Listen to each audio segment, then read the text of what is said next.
kepatuhan pada peraturan. Oke.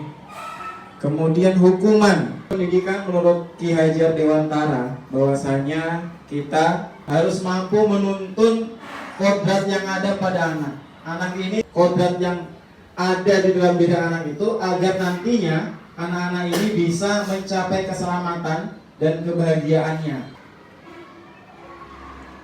Budaya positif di sekolah yaitu nilai atau kebiasaan di sekolah sesuai dengan profil pelajar Pancasila. Ini adalah tujuan dari Tuhan Yang Maha Esa dan berakhlak mulia. Kemudian yang kedua, berkebinekaan global. Yang ketiga, mandiri. Yang keempat, bernalar kritis. Anak-anak kita bisa tumbuh dan memiliki profil pelajar Pancasila di dalam dirinya. Karakter-karakter profil pelajar Pancasila ini diharapkan ya punya games. Games ini adalah cobalah buka. Cobalah buka. Memarahinya, menggodanya, menggelitiknya, silakan. Oke, silakan. Nanti dilakukan bergantian. Tentunya ya 15 detik saja. Sangat berharga. Silakan coba. Ini saya gunakan lakukan saya maksudnya. Perilaku yang tidak disukai. Kadang-kadang ya anak-anak terpaksa, padahal dirinya sebenarnya tidak mau.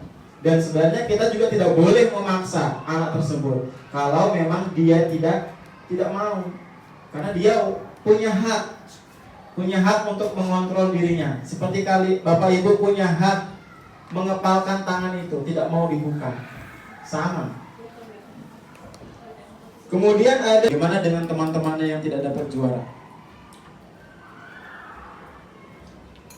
tapi dalam jangka waktu yang panjang. Mungkin dia akan mempunyai harapan. Oh, suatu saat ketika saya bekerja, saya bisa mendapatkan, ketika saya berprestasi di tempat pekerjaan, saya akan pasti mendapatkan bonus. Kontrol murid tersebut dalam jangka waktu tertentu. Kemungkinan murid tersebut akan menyadarinya dan mencoba untuk menolak bujukan kita, atau bisa jadi murid tersebut prestasi, tentu saya dapat hadiah. Bagaimana kalau dia tidak diberikan hadiah? Ya, silakan. Dan positif itu berjangka pendek dan itu pengaruhnya tidak bagus untuk jangka panjang. Saya mungkin secara teori mungkin belum terlalu ini, karena kayak di swasta itu saja karyawan itu berlomba-lomba. Ini bagi murid, Pak, dari murid. Maksudnya dalam konteks ketika mereka pembelajaran di kelas. Ternyata dia dapat, kita nggak dapat apa-apa. Makanya sekarang di kurikulum Merdeka tidak ada lagi peringkat, Pak. Peringkat 1, peringkat 2, peringkat 3. Karena mengurangi itu, Pak. Kontrol siswa. Bagaimana perasaannya siswa yang dia mendapatkan ranking 30. Jadi anak yang mendapatkan ranking 1, oke lah, dia penguatan positif ke anak itu. Tapi bagaimana dengan anak yang tidak mendapatkan juara? Bagaimana dengan anak yang peringkatnya di bawah? Penguatan positifnya dia tidak dapat. Nah, inilah paradigma perubahan yang mulai dirubah. Kita lanjut. Kemudian ada juga paradigma yang mengatakan bahwasanya kritik dan membuat orang merasa bersalah dapat menguatkan karakter. Jadi menggunakan kritik dan rasa bersalah untuk mengontrol murid menuju pada identitas yang gagal. Mereka belajar untuk merasa buruk tentang diri mereka. Kenapa kamu tidak pakai sepatu? Balik sana. Padahal kita tidak tahu apa yang terjadi dengan dirinya. Ya, guru piket marah-marah sudah. Membuat anak ini merasa bersalah. Hingga akhirnya apa? Timbullah rasa negatif. Banyak orang dewasa yang percaya bahwa mereka memiliki tanggung jawab untuk membuat murid-murid berbuat hal-hal tertentu. Apapun yang dilakukan dapat diterima selama ada sebuah kemajuan berdasarkan sebuah pengukuran kinerja. Pada saat itu pula orang dewasa akan menyadari bahwa perilaku memaksa tidak akan efektif untuk jangka waktu yang panjang dan sebuah hubungan permusuhan akan terbentuk. Contohnya ketika ospek atau MPLS, seniornya memerintahkan kepada juniornya itu bukan sesuatu yang baik, akan mengakibatkan permusuhan akhirnya. Mungkin setelah terjadi MPLS akhirnya geng-gengan. Bagaimana nanti itu kakak itu kita gosok saja atau kita pukul saja. Nah, ini membentuk paradigma yang salah. Bagaimana kita melihat dunia ini, bagaimana kita berpikir tentang manusia. Ubahlah paradigma kita, skema pemahaman dan penjelasan aspek-aspek tertentu tentang realitas. Contohnya, realitas atau kebutuhan kita bersama. Jadikan itu sebagai realitas atau kebutuhan yang berbeda, karena setiap orang memiliki kebutuhan yang berbeda-beda. Atau semua orang memiliki hal yang sama, sementara setiap orang memiliki gambaran yang berbeda. Antara si A dan si B memiliki pandangan yang berbeda tentang si A atau si anak tersebut. Kemudian orang lain bisa mengontrol saya. Ubahlah paradigma tersebut dengan hanya saya yang bisa mengontrol diri saya sendiri. Orang lain tidak bisa. Ibarat tadi ketika Bapak Ibu menggenggam sesuatu yang berharga, hanya Bapak Ibu yang bisa menentukan ini saya buka atau tidak. Seperti itu. Kemudian model berpikir menang atau kalah dirubah menjadi bahwasanya kita harus selalu bisa, harus selalu mampu. Baik Bapak Ibu, kalau tadi itu adalah teori kontrol, maka kita masuk dalam ranah disiplin positif. Disiplin positif yang dikemukakan oleh Ki Hajar Dewantara maupun Dian Goosen, di mana kedua pakar pendidik mengartikan disiplin sebagai bentuk kontrol diri, yaitu belajar untuk mengkontrol diri agar dapat mencapai suatu tujuan yang mulia. Tujuan mulia di sini mengacu pada nilai-nilai atau prinsip-prinsip mulia yang dianut seseorang. Kita menamakannya adalah nilai-nilai kebajikan yang universal. Nilai-nilai kebajikan universal yaitu nilai-nilai kebajikan yang disepakati bersama, lepas dari suku bangsa, agama, bahasa maupun latar belakangnya. Nilai-nilai ini merupakan payung besar dari sikap dan perilaku kita, atau nilai-nilai ini merupakan fondasi kita berperilaku. Jadi Bapak Ibu, kita kalau dulu namanya itu peraturan kelas atau tata tertib. Kalau sekarang itu yang dinamakan keyakinan kelas. Jadi keyakinan kelas itu sebuah ya sama sih peraturan, tapi keyakinan kelas dibuat dengan teori yang positif, teori kebajikan universal. Maksud contohnya dilarang membuang sampah, ya kita ubah, tidak ada kalimat dilarang, kita ubah menjadi buanglah sampah pada tempatnya. Buanglah sampah pada tempatnya. Mendasari tindakan Bapak Ibu. Apakah Bapak Ibu hadir karena tidak ingin ditegur oleh pihak panitia dan pengawas dan mendapatkan surat teguran dari sekolah? Ini merujuk pada ketidaknyamanan atau hukuman. Atau Bapak Ibu ingin dilihat dan dipuji oleh lingkungan, atau mendapat penghargaan sebagai kepala sekolah yang berprestasi, atau Bapak Ibu ingin menjadi seorang pembelajar sepanjang hayat, menjadi orang yang berusaha untuk bertanggung jawab serta menghargai diri sebagai teladan bagi murid-murid Bapak Ibu, guru-guru serta lingkungan yang Anda percayai, menjadi panutan di lingkungan sekolah, menghargai nilai-nilai kebajikan Bapak Ibu sendiri. Ketika ada pelatihan, Bapak Ibu datang ke sekolah, atau ketika ada Bapak Ibu bekerja di sekolah ini, Bapak Ibu nilai kebajikannya apa? Apakah Bapak Ibu datang ke sini ada kesepakatan? Kalau saya dalam pembelajaran PJOK, saya punya kesepakatan kelas, ya, atau bisa juga keyakinan kelas, ya. Jadi saya sudah punya kesepakatan dengan anak-anak bahwasanya ketika kamu lambat atau ketika kamu tidak menggunakan pakaian olahraga, kamu tidak boleh ikut pelajaran saya. Kalau kamu lambat, ya kamu lari keliling lapangan. Sama bentuknya Bapak Ibu.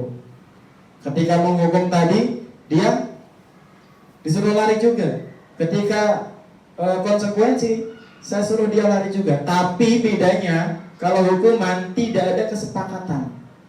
Tapi kalau konsekuensi ada kesepakatan dulu yang dibangun. Mungkin pada saat awal pembelajaran tahun ajaran baru, hari pertama masuk ke kelas, kita punya kesepakatan dengan anak-anak. Apa yang harus dilakukan? Pembelajaran apa semua yang akan disampaikan satu semester? Tata tertib apa? Keyakinan kelas seperti apa? Itu adalah konsekuensi. Sehingga umumnya bentuk-bentuk konsekuensi dibuat oleh guru, murid sudah mengetahui sebelumnya konsekuensi yang akan diterima bila melanggarnya. Pada konsekuensi, murid tetap dibuat tidak nyaman untuk jangka waktu pendek. Konsekuensi biasanya diberikan berdasarkan suatu data yang umumnya dapat diukur. Jadi tidak sembarangan, harus sesuai kesepakatan. Kemudian restitusi adalah proses menciptakan kondisi bagi murid untuk memperbaiki kesalahan mereka sehingga mereka bisa kembali pada kelompok mereka dengan karakter yang lebih kuat. Nah, ini harapannya. Harapannya kita bisa merestitusi peserta didik agar mereka bisa kembali dengan keadaan yang lebih kuat. Dia tahu kesalahannya. Oh Pak, saya terlambat. Berarti keyakinan kelas seperti apa yang saya lakukan? Oh, berarti saya kurang disiplin. Saya akan merubah itu. Saya kurang bertanggung jawab dan lain sebagainya. Dia tahu apa permasalahannya. Dia tahu keyakinan kelas apa yang dia lakukan.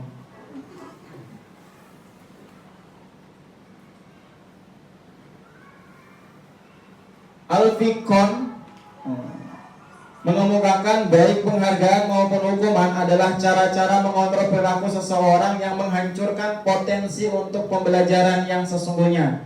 Menurut Kohn, secara ideal tindakan belajar itu sendiri adalah penghargaan sesungguhnya.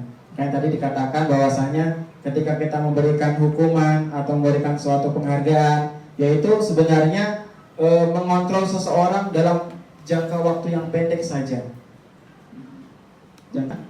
Nilainya sama saja dengan menghukum seseorang. Karena ya penghargaan merupakan pengaruh jangka pendek. Mungkin saat itu dia senang. Kemudian di sisi lain, penghargaan tidak efektif. Penghargaan dapat merusak hubungan. Bagaimana dengan teman-temannya yang tidak mendapatkan penghargaan? Kemudian penghargaan dapat merusak kreativitas. Harusnya dia bisa mengembangkan kreativitasnya, tapi karena penghargaan dia hanya terfokus pada satu saja. Bapak Ibu, ini adalah ciri-ciri restitusi. Restitusi bukan menebus kesalahan, namun untuk belajar dari kesalahan. Restitusi adalah tantangan memperbaiki hubungan dan memperkuatnya. Restitusi adalah tawaran, bukan paksaan. Restitusi fokus pada karakter, bukan tindakan. Dan bahagia Ibu dan Bapak guru hebat. Pada video kali ini kita akan membahas tentang salah satu program disiplin positif yang diterapkan di lingkungan sekolah yang dikenal dengan nama restitusi.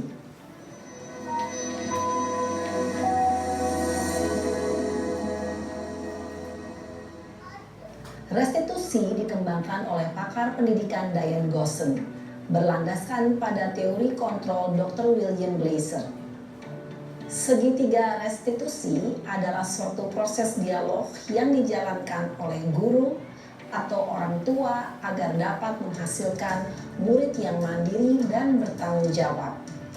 Pada saat guru di posisi manajer, aspek yang dikembangkan pada murid adalah motivasi intrinsik, sehingga penanaman nilai-nilai kebajikan dapat tumbuh dan berkembang menjadi suatu kebiasaan positif yang akhirnya membentuk karakter murid.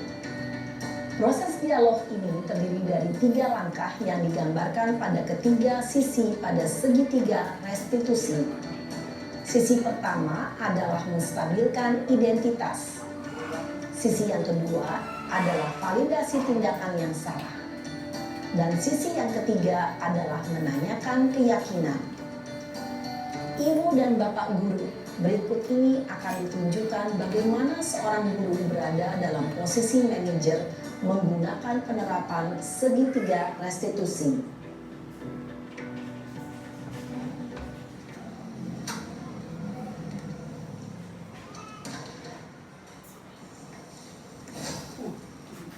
Bagus acting. Siang Sarah, Siang Pak. sudah lama nggak ketemu Sarah. Kenapa hari ini ada di sini? Kesel Pak, kesel banget. Masa aku dikatain tukang fitnah Pak? Ya aku marah lah. Aku balik ngatain Eka di depan kelas. Kesel banget. Oh begitu. Ya pasti kamu marah dan Ini kesal. upaya dari guru Bapak untuk juga menstabilkan akan marah identitas. apabila ada yang menuduh Bapak seperti itu. Kemudian pada saat itu kamu mau melakukan apa? Ya saya langsung ngatain Eka lah Pak. Kesel banget. Saya bentak-bentak dia depan teman-teman lain. Oh begitu. Pasti kamu melakukan seperti itu kamu. Untung kamu tidak bertindak lebih gegabah lagi. Hanya membentak-bentak. Iya Pak. Untung saya masih bersabar dan hanya membentak saja. Sudah gemes padahal. Saya pasti bela diri lah. Ya pasti ya. Tapi kamu memilih untuk tetap bertahan dan bersabar. Kamu memilih untuk tidak berbuat lebih parah lagi, bukan? Iya. Nah, sekarang coba kita lihat lagi. Tindakan kamu yang bentak-bentak Eka di kelas. Tindakan kamu itu kira-kira sesuai dengan keyakinan kelas atau prinsip kamu tidak? Enggak lah Pak. Capek Pak jadi pemarah. Jadi, keyakinan atau prinsip mana yang kurang sesuai dengan keinginan kamu? Ya, saya sebenarnya sangat menghargai orang lain. Mungkin saat itu saya menjadi emosi, jadi tidak menunjukkan sikap itu. Kamu meyakini tidak? Menghargai orang lain itu penting buat kamu. Yakinlah Pak. Iya, setuju. Kita harus saling menghargai. Namun, ada juga keyakinan yang kita sepakati yang perlu kita jalankan apabila kita sedang marah, bukan? Ya saya bisa lebih proaktif, mulai dengan diri sendiri. Saya bisa jadi lebih bersabar, mengambil waktu jeda untuk berpikir mau apa selanjutnya. Kira-kira kamu bersedia memperbaiki masalah ini tidak? Bersedia Pak. Kalau kamu memperbaiki masalah ini, kamu akan menjadi orang seperti apa? Saya akan menjadi orang yang bertanggung jawab kali ya Pak. Dan senantiasa proaktif. Iya, menurut kamu bagaimana rasanya menjadi orang seperti itu? Ya nyaman lah, bangga bisa bersabar dan menahan diri. Baiklah kalau begitu. Yuk kita pikirkan bagaimana memperbaiki masalah ini.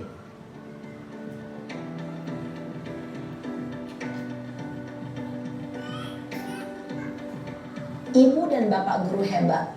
Baru saja kita menyaksikan contoh bagaimana seorang guru berada dalam posisi manajer menggunakan penerapan segitiga restitusi. Mari kita bahas satu persatu. Pada sisi pertama, menstabilkan identitas berdasarkan pada prinsip bahwa membuat kesalahan adalah bagian dari proses pembelajaran. Sisi pertama dari segitiga ini berperan menggeser identitas murid dari identitas gagal ke identitas sukses. Murid yang sedang bertingkah laku yang tidak pantas atau menarik diri saat itu sedang mengalami identitas gagal. Bila kita mengkritiknya, maka posisinya tidak akan berubah. Kita bisa mengajukan pernyataan-pernyataan ini. 1. Membuat kesalahan sesuatu yang wajar. 2. Manusia tidak ada yang sempurna. 3. Kita bisa memperbaiki masalah ini. 4. Saya tidak menanyakan kesalahannya. Saya lebih fokus bagaimana memperbaiki masalah ini. 5. Apakah saat ini kamu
cantik-cantik itu ya.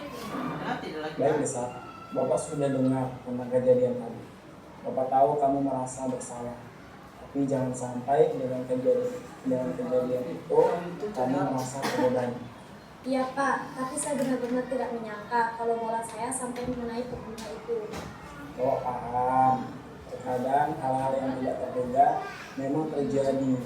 Kamu sudah tahu kan, kamu perlu mengganti potmu, membersihkan pecahannya, dan meminta maaf. Iya Pak, hanya saja tadi saya takut, jadi saya lari, tidak membersihkannya.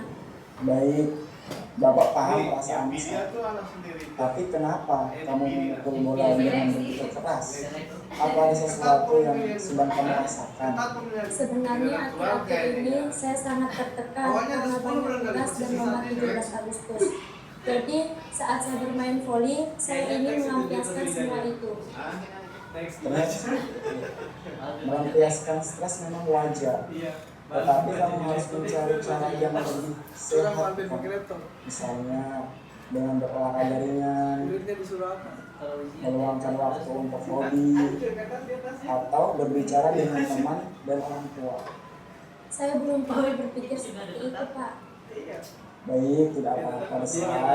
Belajar dari suatu pengalaman adalah hal yang wajar.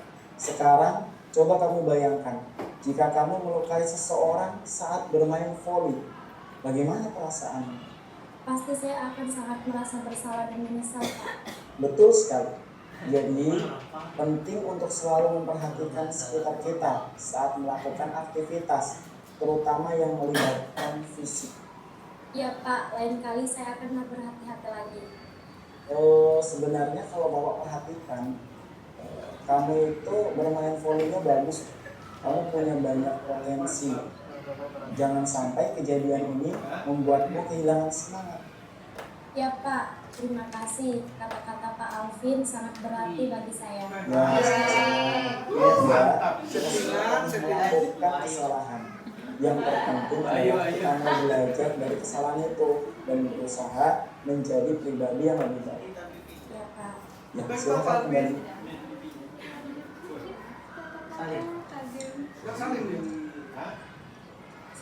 Assalamualaikum warahmatullahi wabarakatuh. Saya Desa dari kelas 11 kuliner 3. Terima kasih Pak Alvin telah membantu saya untuk menyelesaikan masalah, yaitu memecahkan pot bunga. Saya termotivasi karena Pak Alvin telah memberi saya semangat untuk bermain voli dan saya tidak akan mengulanginya lagi.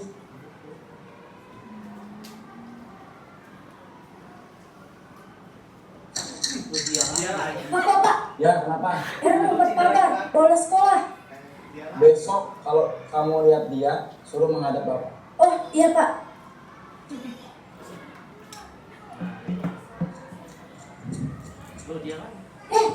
Ya. Kamu dipanggil Pak Alvin? Disuruh ke ruangannya? Iya.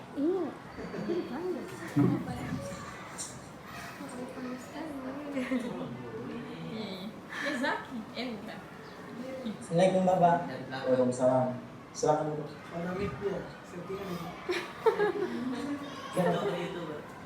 Heran, kemarin Bapak mendapatkan laporan kalau kamu melompat pagar untuk bolos dari sekolah. Apa yang terjadi? Mengapa kamu melakukannya?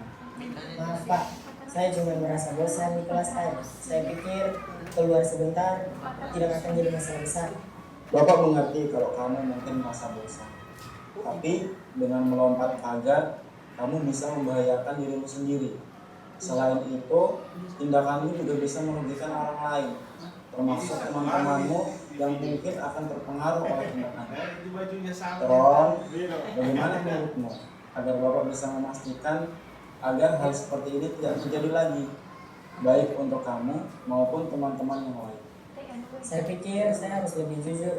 Kalau saya merasa tidak nyaman atau bosan di kelas dengan berbicara dengan Bapak atau guru lain, saya juga tidak akan bolos lagi. Ya, benar. Itu merupakan langkah yang baik. Aaron, Bapak senang kamu mau berbicara. Jika kamu punya masalah atau merasa bosan, bicaralah dengan Bapak atau guru lainnya. Kami di sini untuk membantu Aaron. Sekarang, yang perlu Bapak lakukan adalah memikirkan cara agar kamu bisa memperbaiki situasi ini. Apa yang bisa kamu lakukan untuk menebus kesalahanmu dan menunjukkan bahwa kamu siap untuk berubah? Saya akan meminta maaf kepada ibu dan juga teman-teman di kelas. Saya juga mau membantu di sekolah, mungkin dengan menjaga pintu gerbang selama beberapa hari agar tidak ada yang mengikuti tindakan saya. Nah, itu merupakan ide yang bagus. Bapak menghargai usahamu untuk memperbaiki kesalahan. Bapak percaya kamu bisa menjadi contoh yang baik bagi teman-temanmu nanti. Terus Bapak-Ibu, itu adalah contoh kita melakukan restitusi. Jadi bukan hukuman, bukan juga dasar manusia. Jadi kita sebagai manusia itu memiliki 5 kebutuhan dasar, yaitu kebutuhan dasar untuk bertahan hidup atau survival, kemudian kasih sayang dan rasa diterima, kemudian kebutuhan dasar kebebasan, kesenangan dan juga penguasaan. Ini semua muncul berada di dalam diri kita.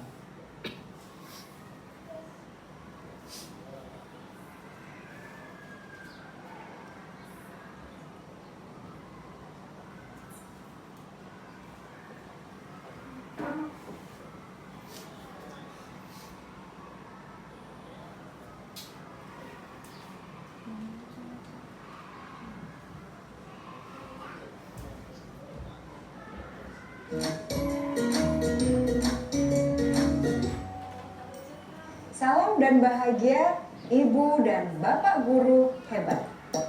Untuk membangun budaya sekolah yang positif dengan lingkungan yang aman dan mendukung murid untuk menjadi pribadi yang berdaya, seimbang, dan bahagia, salah satu upaya yang dapat dilakukan oleh guru adalah memahami kebutuhan dasar yang mendasari perilaku murid. Pada video kali ini, kita akan membahas tentang 5 kebutuhan dasar manusia.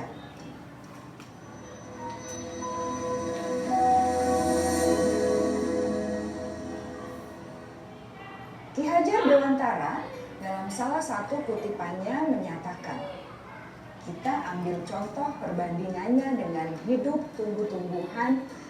Seorang petani dalam hakikatnya sama kewajibannya dengan seorang pendidik yang menanam padi misalnya.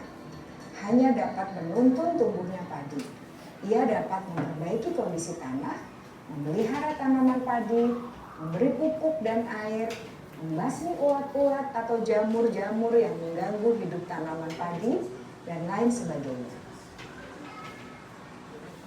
Ketika guru memahami kebutuhan apa yang mendasari perilaku murid, dan guru berusaha menuntun dan mendukung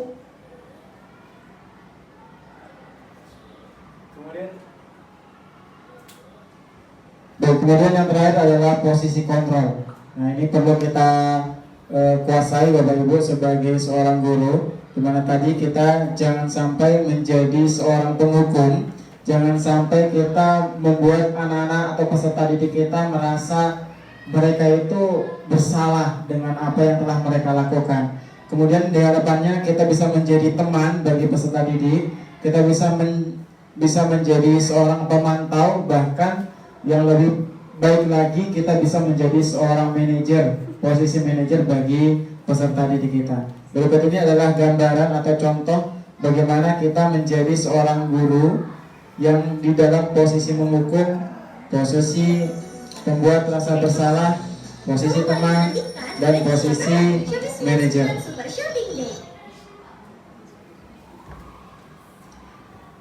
Harapannya kita setelah menonton video ini, kita bisa berada di posisi manajer, Bapak Ibu. Salam bahagia Ibu dan Bapak Guru hebat. Dalam penerapan disiplin positif restitusi, salah satu program yang dikembangkan adalah 5 posisi kontrol. 5 posisi kontrol dalam restitusi adalah proses perjalanan seorang pendidik agar dapat mengenali dirinya. Pada video kali ini, kita akan membahas tentang 5 posisi kontrol yang dikembangkan oleh Diane Gosson dan contoh penerapannya.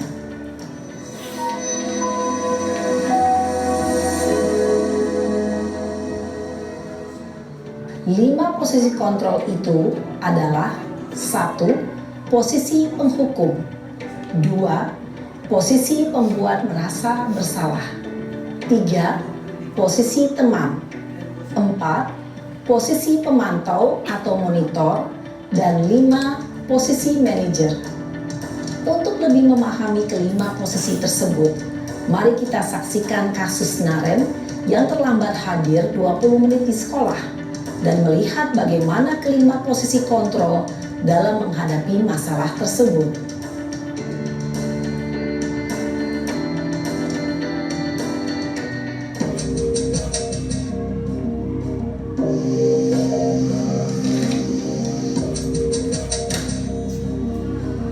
Nah, ini baru tiketnya ya.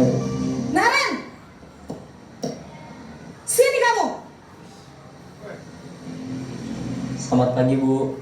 Selalu terlambat. Kamu deh, pasti terlambat. Maaf, Bu. Saya Apa? Apa coba? Alasan kamu apa lagi? Kapan sih kamu tidak terlambat? Malas sekali ya kamu jadi anak. saya Dasar pemalas. Gak kapok-kapok sih kamu. Sudah berapa kali terlambat? Si anak tidak diberikan Sana. kesempatan Kamu untuk keliling lapangan basket mengutarakan 2 kali. apa kenapa alasannya. saya harus keliling lapangan basket, Bu? Kenapa? Kamu melawan ibu? Berani-beraninya jawab.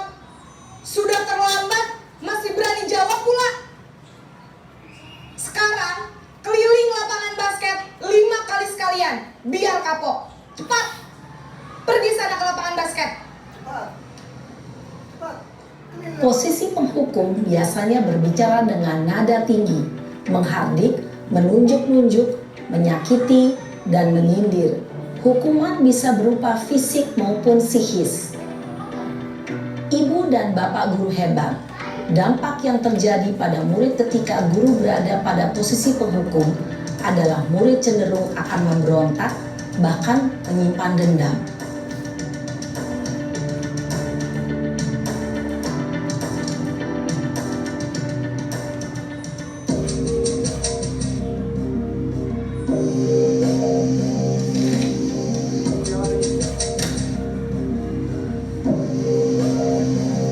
Naren!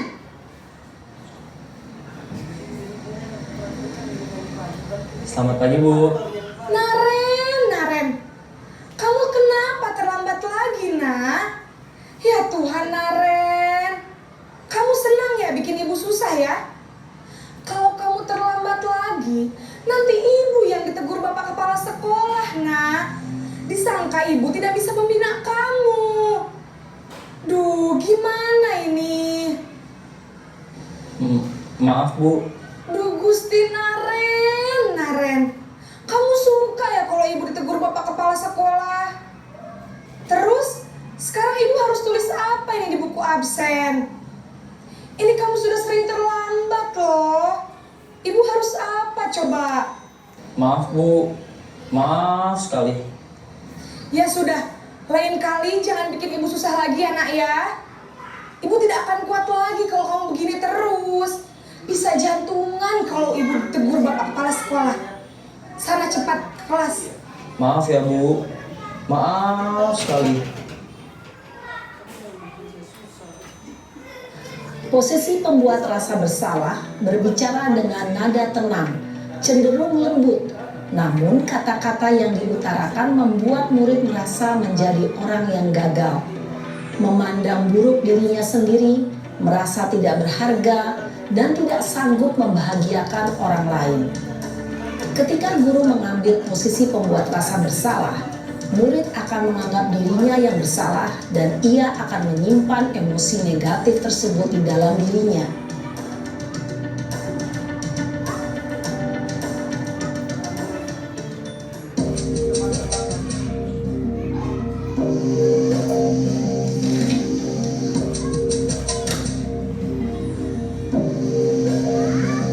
Naren!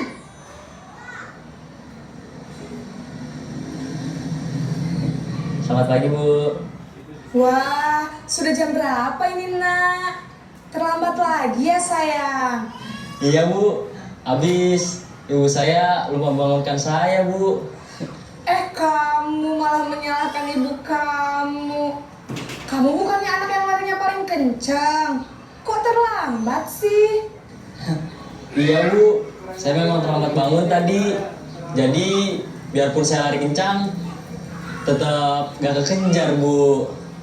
Ya sudah sana. Nanti lain kali larinya lebih kencang lagi ya. Biar gak terlambat lagi.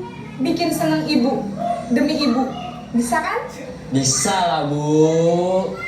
Ya sudah sana masuk kelas. Ibu beresin urusan absen kamu. Kamu ini ada-ada saja. Dalam posisi teman, guru berbicara dengan nada suara ramah, akrab, cenderung bersenda gurau untuk menjaga suasana tetap santai. Murid akan merasa senang, aman, dan akrab dengan guru. Identitas yang tercipta adalah identitas sukses atau berhasil. Namun, perlu diingat, karena ini masih dorongan eksternal, maka ada faktor ketergantungan dari murid kepada orang tertentu. Di sini guru absennya, sehingga di lain waktu murid bisa berperilaku baik, namun hanya kepada orang-orang tertentu saja.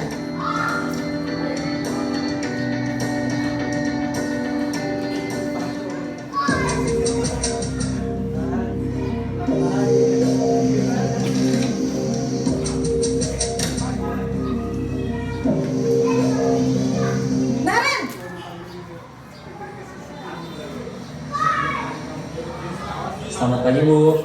Naren, apa peraturan sekolah kita tentang jam berapa kita harus masuk sekolah, nak? Kita harus di sekolah jam 7 Bu. Iya betul, sekarang sudah jam 7.20. Naren sudah tahu konsekuensinya jika terlambat hadir. Paham Bu. Saya harus tinggal kelas pas jam istirahat selama 20 menit. Iya benar, konsekuensinya demikian. Jadi nanti jam 9.30 pas istirahat, kamu harus tinggal di kelas, kerjakan tugas tambahan untuk ketertinggalan kamu, ya? Baik Bu. Posisi pemantau mengandalkan penghitungan atau data untuk mengontrol murid. Guru mengarahkan murid berdasarkan peraturan dan konsekuensi. Seorang pemantau menunjukkan bahasa tubuh dan ekspresi wajah yang datar dan cenderung formal.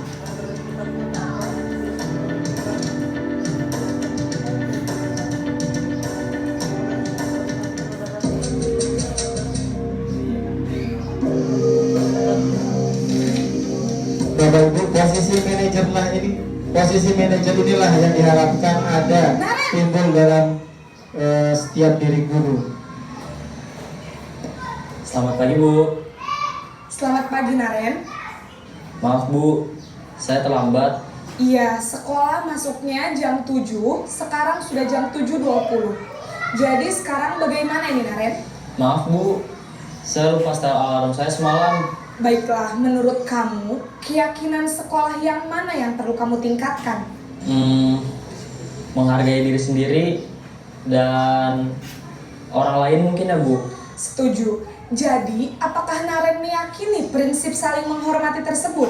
Iya Bu, saya meyakininya. Apakah Naren bersedia memperbaiki masalah keterlambatan ini? Bersedia Bu. Bagaimana kamu akan perbaiki masalah keterlambatan ini? Saya akan coba untuk tidak lupa menyetel alarm saya Bu. Baik, kalau Naren lupa menyetel alarm di rumah, ada orang yang kira-kira bisa bantu mengingatkan tidak? Ada Bu, kakak saya, Kak Emma. Ada lagi selain Kak Emma? Selain Kak Emma, ada ibu saya. Baik, jadi yang mengingatkan Naren adalah Kak Emma dan ibu kamu ya? Kira-kira akan mulai setel alarm kapan nih Naren? Setelah pulang sekolah, akan segera saya lakukan. Baik, jadi Naren akan setel alarm untuk bangun besok pagi dan akan diingatkan oleh kakak dan ibunda Naren ya. Ada lagi yang mungkin perlu dilakukan Naren agar tidak terlambat bangun lagi? Tidak ada Bu. Baik Naren, terima kasih untuk kerjasama kamu. Sekarang kamu perlu kembali ke kelas untuk belajar. Baik Bu, terima kasih. Posisi manajer adalah posisi kontrol yang disarankan untuk membimbing murid memiliki sikap disiplin yang positif, yaitu murid yang mandiri, bertanggung jawab, dan dapat memecahkan masalah. Tujuan dari posisi ini adalah agar murid dapat berefleksi atas tindakannya, guru seorang manajer. Namun, tujuan kita pasti, yaitu menciptakan murid-murid yang mandiri, merdeka, dan bertanggung jawab. Semoga penggambaran 5 posisi kontrol yang telah diperlihatkan. Baik Bapak Ibu, bagaimana video tadi 5 posisi kontrol? Apakah sudah masuk dalam pikiran kita? Bagaimana sikap kita?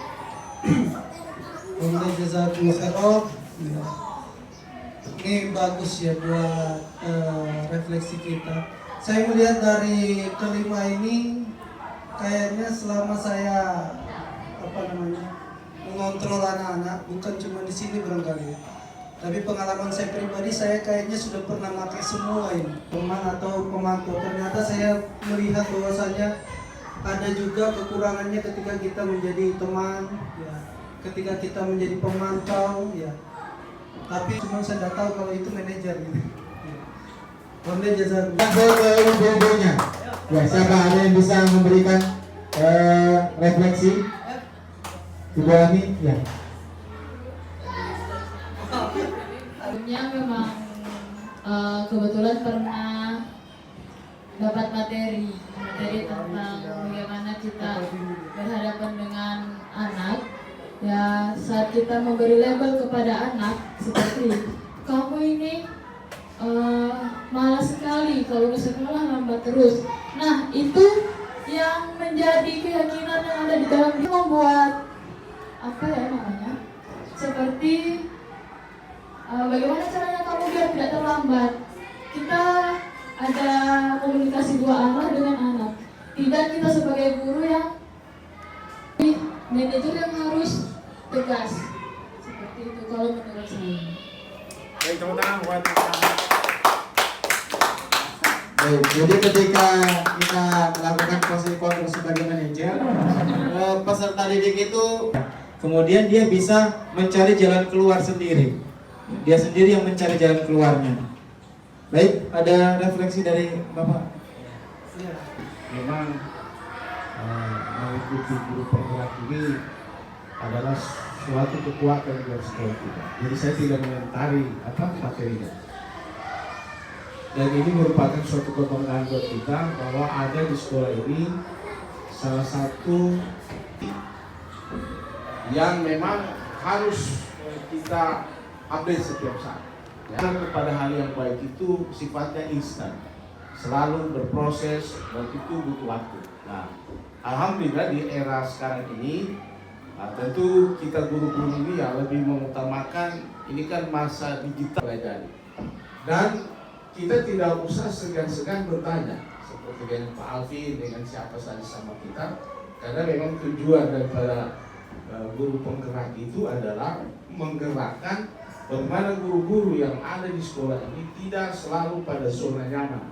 Nah, apa itu zona nyaman? Zona nyaman itu ya di mana zona orang yang dewasa, seorang yang sukses di pekerjaan, kehidupan, dan relasinya dengan orang lain dengan karakter yang memiliki integritas tinggi, bertanggung jawab dan dapat diandalkan, berbudi, pekerti luhur, dan berbangsa dan negara. Sekian presentasi saya pada siang hari ini. Ada kurang lebihnya saya minta maaf yang sebesar-besarnya. Wassalamualaikum warahmatullahi wabarakatuh.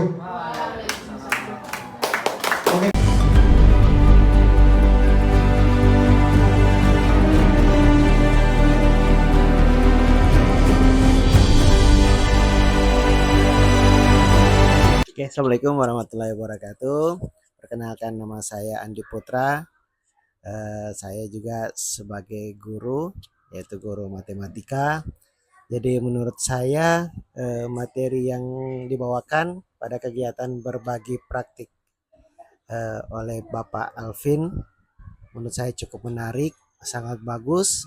Kemudian juga materinya cukup lengkap, cara penyampaiannya juga bagus, menarik, dan menurut saya beliau bisa menguasai materi yang sudah disajikan, dan menurut saya saran saya untuk kedepannya Pak Alvin ini bisa mengadakan lagi kegiatan berbagi praktik ini untuk kami-kami yang mungkin kedepannya ikut juga mendaftar sebagai calon guru penggerak. Insya Allah seperti itu. Jadi setidaknya kami sudah menambah ilmu kami sudah bisa bertambah. Jadi kegiatan misalnya kalau misalnya seandainya kami ke depannya juga lolos sebagai calon guru penggerak, ya sudah ada gambaran pada kami ya bagaimana mengikuti guru penggerak ini. Insya Allah ya itu saja yang bisa dapat saya sampaikan. Terima kasih. Assalamualaikum warahmatullahi wabarakatuh. Assalamualaikum warahmatullahi wabarakatuh. Saya guru SMP ITB Anak Bangsa. Di dalam Pak Alvin menyampaikan materi yang berjudul penerapan budaya positif. Saya cukup kagum dengan beliau karena beliau cukup menguasai materi yang disampaikan. Terus juga ada beberapa materi yang menurut saya penting untuk diterapkan di sekolah. Salah satunya adalah budaya positif manajer. Ada 5 itu. Tapi yang paling saya perhatikan itu ada yang budaya positif manajer. Di dalam budaya positif manajer itu dijelaskan bahwa antara guru dan murid itu harus seimbang. Maksudnya apa? Kita tidak boleh terlalu memperlakukan murid itu seperti teman kita, tapi tidak juga memperlakukan murid itu sebagai musuh kita. Jangan sampai murid itu benci terhadap kita. Begitupun sebaliknya. Jadi saran saya mungkin untuk Pak Alvin, semoga kedepannya bisa lebih baik lagi, lebih banyak menguasai materi lagi dan bisa diterapkan di sekolah manapun beliau berada. Dan untuk materinya sangat bagus, berguna untuk guru-guru yang ada di sekolah ini. Terima kasih.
Assalamualaikum warahmatullahi wabarakatuh.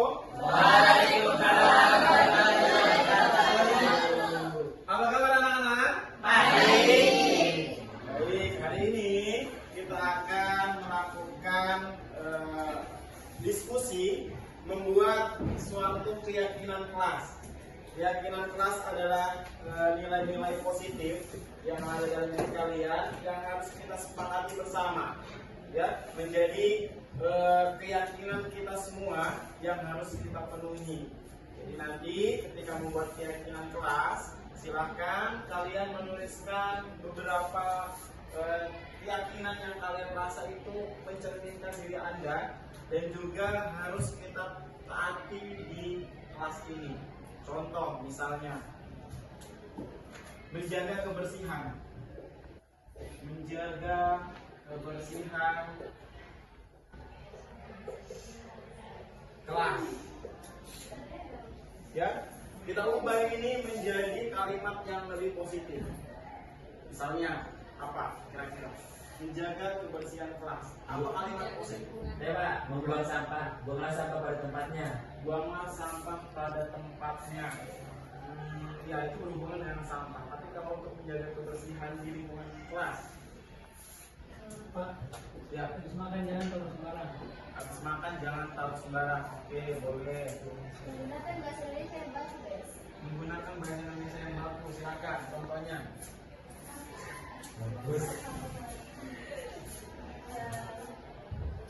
Oke, Bapak berikan kalian misalnya datang tepat waktu atau mungkin disiplin dan sebagainya. Bapak berikan kalian kesempatan untuk menuliskan keyakinan kelas yang kalian harapkan dari kelas ini. Misalnya, contohnya disiplin atau rukun atau saling bekerja sama dan lain sebagainya. Silakan, masing-masing orang satu. Ya, boleh.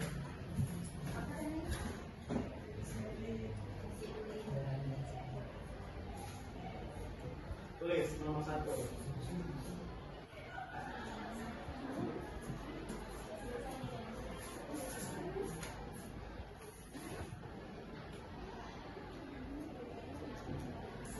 Datang tepat waktu. Oke. Silakan.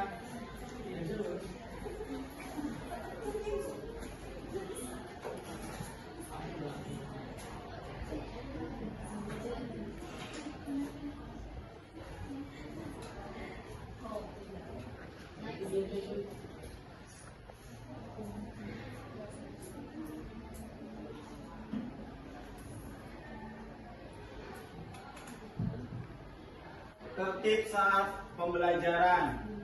Oke. Silakan.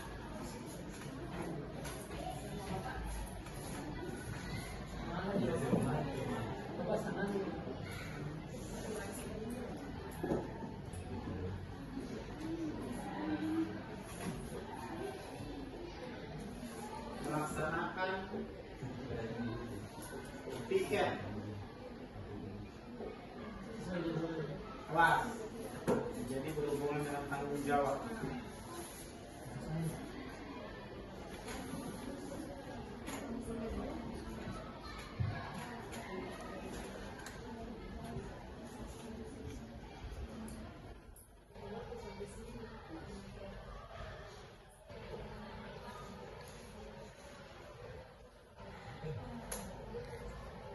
Jangan buang sampah di laci.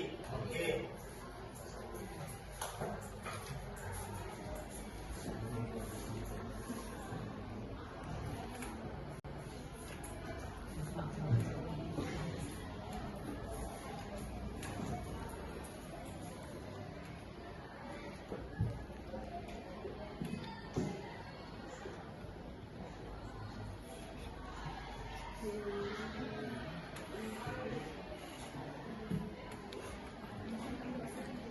Menjaga suasana kelas.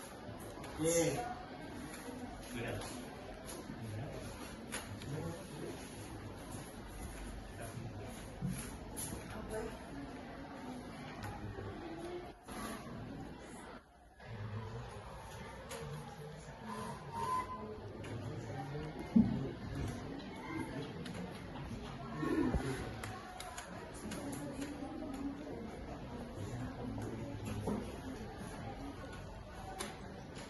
Luar biasa, menjaga kerukunan.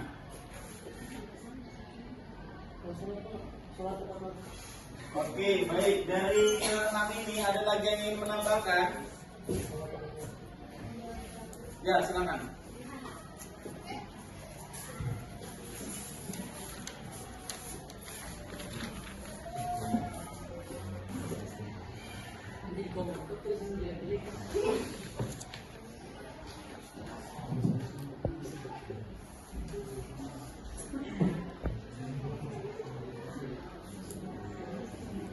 Menghormati guru dan teman. Oke. Ada lagi? Silakan.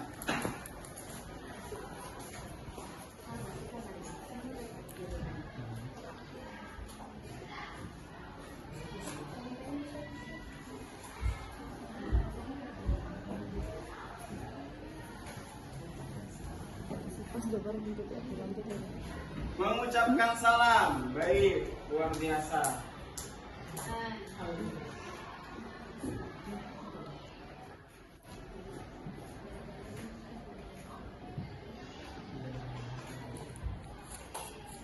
Ada lagi? Ada lagi? Cukup? Ya, silakan.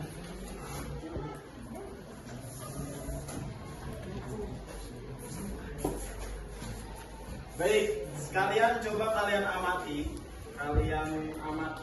tulisan yang ditulis teman-teman kalian. Adakah keyakinan kelas yang hampir serupa? Yang maknanya hampir serupa? Apakah ada? Melaksanakan piket kelas sama dengan membuang sampah. Mana ya? Membuang sampah. Nomor 4, Pak. Apakah itu sama? Sama. Bagaimana kalimat yang baik? Tidak. Sama. Bagaimana kalimat yang baik agar kedua kalimat ini bisa menjadi satu dan mudah dipahami? Melaksanakan piket kelas, jangan membuang sampah di laci. Bisa menjaga kebersihan? Menjaga kebersihan kelas. Menjaga kebersihan kelas. Apakah ada yang sama? Ada lagi, Pak. Yang nomor 2. Sama dengan yang mana? Nomor 2. Nomor 9 apa? Menjaga kerapian kelas dan tertib saat pembelajaran dimulai. 9 sama menjaga piket, tidak membuang sampah. Oke, baik.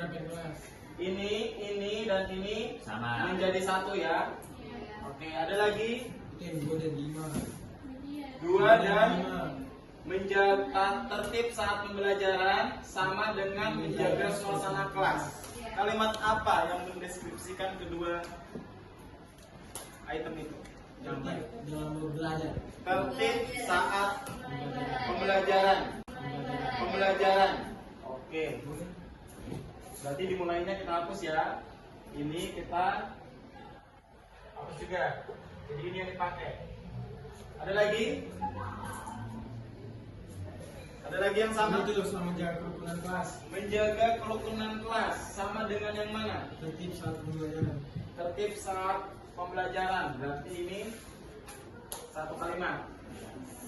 Oke, berarti kalimatnya tertib saat pembelajaran. Apakah ini juga masuk atau mau sendiri? Sendiri. Berarti disiplin waktu. Ya, kalimat yang baik adalah disiplin.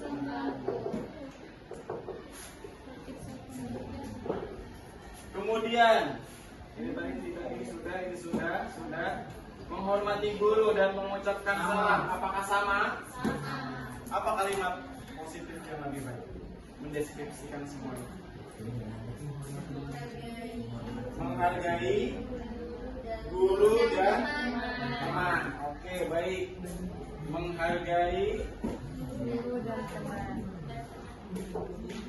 guru dan teman.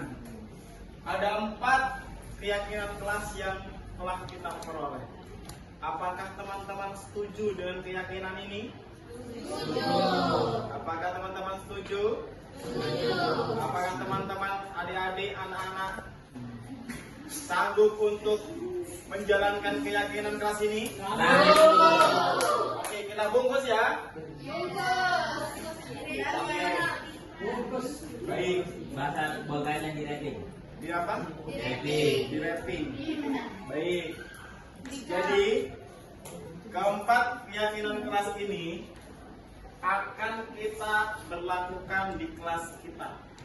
Jadi adik-adik atau siswa-siswanya Bapak semuanya wajib mentaati keyakinan kelas yang sudah kita buat bersama. Yaitu yang pertama, disiplin waktu, ya, datangnya, kemudian istirahatnya, pulangnya jam 4, jangan sampai pulang jam 2, pulang jam 3, ya, karena kita harus disiplin. Kemudian tertib saat pembelajaran, tidak boleh belajar sambil makan, tidak boleh belajar sambil bermain, tidak boleh belajar sambil lempar-lempar kertas, ya, karena sudah tertib. Kemudian yang ketiga, menjaga kebersihan kelas. Tidak boleh buang sampah di laci, kelasnya berantakan dan lain sebagainya. Ya. Oke. Kemudian yang terakhir adalah menghargai guru dan teman. Menghargai guru dan teman. Temannya dihargai. Saling mengucapkan salam. Ya. Yang ketemu itu bersama. Gurunya pun begitu, ketika ada guru di depan, dihargai gurunya. Jangan ketika gurunya berbicara, kalian juga berbicara, main HP dan lain sebagainya. Paham? Paham. Setuju dengan ini? Setuju. Oke, baik. Kalau kita setuju, keempat keyakinan kelas ini akan kita terapkan dan silakan dicetak dan lain sebagainya. Oke, sekian dari Bapak dalam membentuk keyakinan kelas di kelas ini. Ada kurang lebihnya Bapak minta maaf yang sebesar-besarnya. Assalamualaikum warahmatullahi wabarakatuh. Waalaikumsalam.